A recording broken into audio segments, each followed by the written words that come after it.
Boa tarde. Hoje estamos aqui com a TV Escola Online para entrevistar a escritora Lídia Jorge. Boa tarde. Boa tarde. Qual foi a razão que levou a que se tornasse escritora? Primeiro porque gostava muito de ler e a certa altura comecei a pensar que tinha histórias que me poderiam levar à escrita.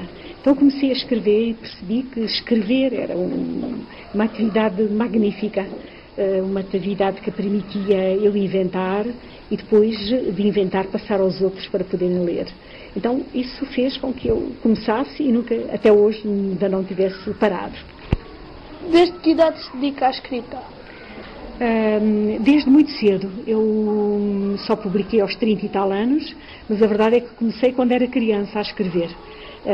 Na altura não tinha muitos brinquedos, nem tinha irmãos e tinha poucos amigos e comecei de facto a escrever e a inventar histórias um pouco para a minha, enfim, como uma espécie de brincadeira. Depois, quando passei a ser adolescente e passei, enfim, a ter a vossa idade e assim, continuei a escrever e nunca mais parei. Portanto, tem sido alguma coisa que, enfim, tem sido uma sequência permanente. Acha que a leitura é importante? Eu não só acho que é importante, como acho que a leitura é indispensável.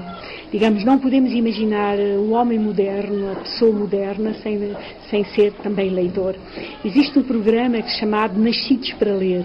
A ideia de que nós, quando nascemos para caminhar, nascemos para correr, nascemos para conviver com os outros, mas somos seres feitos para ler.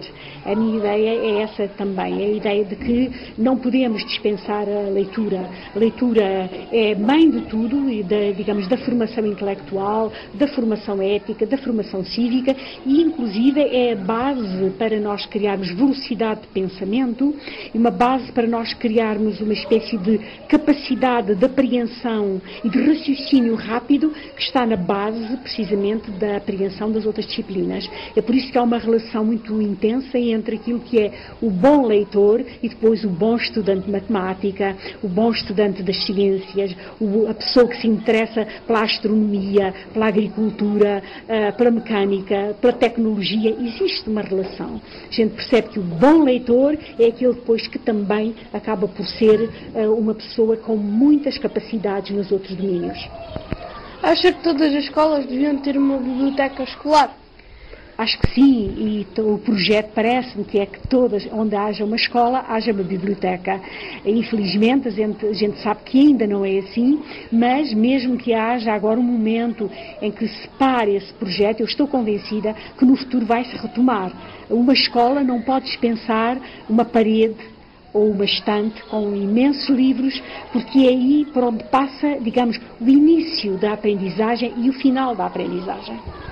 Qual foi a sua primeira obra? A minha primeira obra publicada é um livro que se chama O Dia dos Prodígios. E portanto, que já publiquei há 30 anos, mas parece que, segundo dizem os especialistas, continua uma obra como se fosse escrita hoje, o que me dá uma grande alegria, passe, digamos, uma espécie de imodéstia. A sua obra, a Instrumentalina, em que consiste? É uma história de amor, a primeira história de amor de uma mulher que acaba por ser a primeira história de afeto importante que teve na vida e que foi a relação a um tio.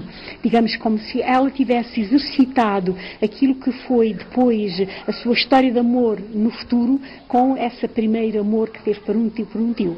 Portanto, é uma história baseada na admiração por um tio, por um homem, por um rapaz, algures entre os anos, enfim, por volta dos anos 50, portanto, meados do século XX, quando havia um peso muito grande da terra sobre as pessoas e, portanto, emigrar era alguma coisa que contrariava muito aqueles que gostavam da terra. E é aqui um conflito entre aquele que quer partir, o jovem da aventura, e aquele que quer que o seu descendente acabe por ficar agarrado à terra. E no meio disso há o olhar de uma miúda sobre o tio que andava numa bicicleta à qual o avô chamava de Instrumentalina, porque precisamente não gostava dessa bicicleta. Essa bicicleta era uma espécie de símbolo de uma libertação e esse avô antigo não queria a libertação do filho.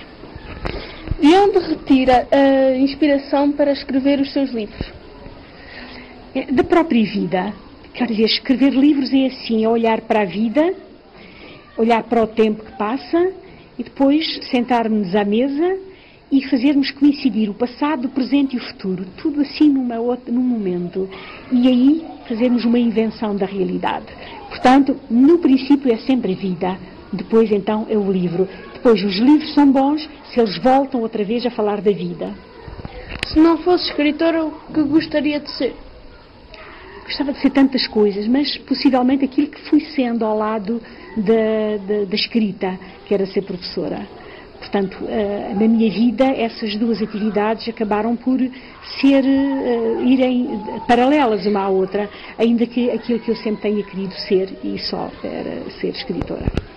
Terminamos assim a nossa entrevista com a escritora Lídia Jorge. A TV Escola Online agradece a sua disponibilidade e voltaremos em breve com novos temas.